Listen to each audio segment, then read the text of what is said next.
शिशु मंदिर है। और मेरे जो और बड़े भाई, चाचा के, ताऊ के जो और बेटे थे, वो सब भी पढ़े थे। तो हमारे लिए वो एक पूरा परिवार के अनिवार्य घर हाँ हाँ, घर वाले जी जी, वो पूरे वही परिवार शिशु के वो मंदिर को। हाँ हाँ जी, परिचय वो ही था कि अच्छा भैया गए हैं, भैया भी गए हैं, जो वो घर में प्रेशर नहीं होता है कि वो डॉक्टर बने तो वो भी बने। तो हमारा था कि मतलब ये बड़ी ऑब्वियस चीज थी कि विद्यालय में जाना है तो शिशु मंदिर में जाना है। वहां पे दाखिला हो गया और वहां पे जो मैं शिशु से तृतीय तक पढ़ा, तो 3 ऐसे अनुभव हैं जो मैं नहीं भूलता हूँ और जो बाद के जीवन में बड़े काम आए। मैं पहला बात अनुभव पे तो आऊंगा ये भैया। है। भैया एक हाँ जी, बीच में मैं रोकूंगा आपको, बात के अनुभव को जी, मैं धीरे धीरे आप ही के तंज पे जैसे आप निकालते हैं लोगों से, थोड़ा सा मैं भी मेहनत करके आया हूँ, आपके लिए 1 महीने से लगा हुआ था, तो थोड़ा वो जी, जी भाई। निकालूंगा मैं। एक ये शुरुआती दिनों में जैसे हम भी बच्चे हुआ करते थे तो बड़ा रोते भी लगते, शिशु की कक्षाओं में हम जाता कर जाए थे, तो एक बड़ी दीदी जिया होती थी, दीदी जी या बहुत बड़ी सी जो माताओं जैसे ध्यान रखती थी विद्यालय में। तो मैं आपका एक देख रहा था ललन टॉप का शो, मैं जनरली रोज देखता हूँ, तो शिशु मंदिर के आपने कुछ अभी बीच में एक अच्छा कार्यक्रम किया था, उसमें आपने बताया था कि बड़े उपई बच्चे थे, घर वाले परेशान रहते थे, तो घर वाले कई बार होता है ना, बोले स्कूल जाएगा सुधर जाएगा, 4 लोगों के बीच रहेगा। तो आपके साथ ऐसा क्या हुआ था कि जब आप शिशु की कक्षाओं में गए तो वो मस्ती और वो कुछ ऐसा अंदाज कि कौन से दीदी आचार्य थे जो आपको बड़े एक माता पिता जैसा दुलार करते थे, ऐसा कुछ होगा तो आप बताइए।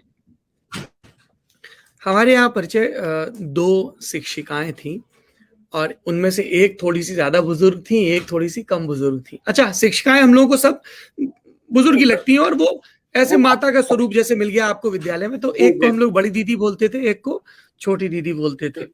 और चूंकि परिवार थोड़ा समाज में सक्रिय है हर दिशा से, तो उनको पता भी था अच्छा ये फलाने का लड़का है या उस घर का बच्चा है। तो ऐसे में अतिरिक्त ध्यान रहता है, चूंकि मेरे पिताजी भी प्रोफेसर रहे हैं, तो वो एक हमेशा अतिरिक्त नजर रहती थी। मेरी बदमाशी का ये था यार, एक बार मेरे घर वालों को लगा कि मेरा किडनैप हो गया है शिशु मंदिर से। तो मैं वो किस्सा सुना देता हूँ आपको। जी जी तो बिल्कुल भैया।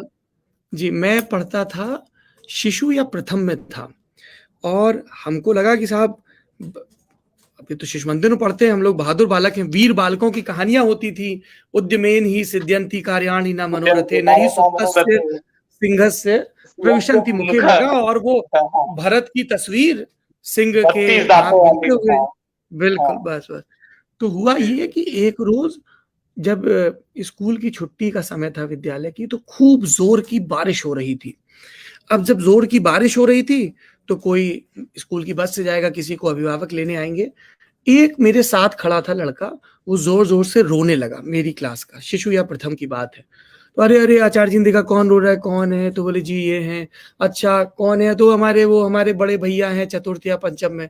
तो उनको बड़े भैया के पास भेज दिया गया। तो हमको लगा यार ये तो, और हमारे भी बड़े भैया पढ़ते थे पंचम में, है ना, ताऊ जी के बेटे। तो हमको लगा कि यार बड़े भैया के पास जाने के लिए तो रोना पड़ेगा, लेकिन हम रोएंगे नहीं, हमको तो भरत की तरह बनना है। तो हम रोए नहीं। नहीं। अब छुट्टी हो गई, सबने अपने अपने छोटे भाई बहनों को समेटा और हमको लगा बारिश बहुत हो रही है, कहाँ बारिश में भीगेंगे, तो जरा बस में बैठते हैं। तो हम स्कूल की बस से नहीं जाते थे, हम अपने बड़े भाई के साथ पाँव पाँव आते थे, पास में स्कूल घर था। तो हम बस में जाके बैठ गए। और उन दिनों क्या होता था, ये लेट 80s की बात है, ये बात होगी 87 88 89 के दौर की। तो शहर में ऐसा रहता था कि बच्चा चोरी बहुत होती है जी, बच्चों का किडनैप हो जाता है, ऐसा हो जाता है, वैसा हो जाता है, टाइप की बातें चलती थी। और अब मैं तो बस में बैठ गया और बस पूरे उरई की शहर की परिक्रमा कर रही है, जो उनके तय स्टॉपेज है उनके हिसाब से छोड़ रही है। और मैं पीछे बैठा अपने टिफिन के साथ खेल रहा हूँ।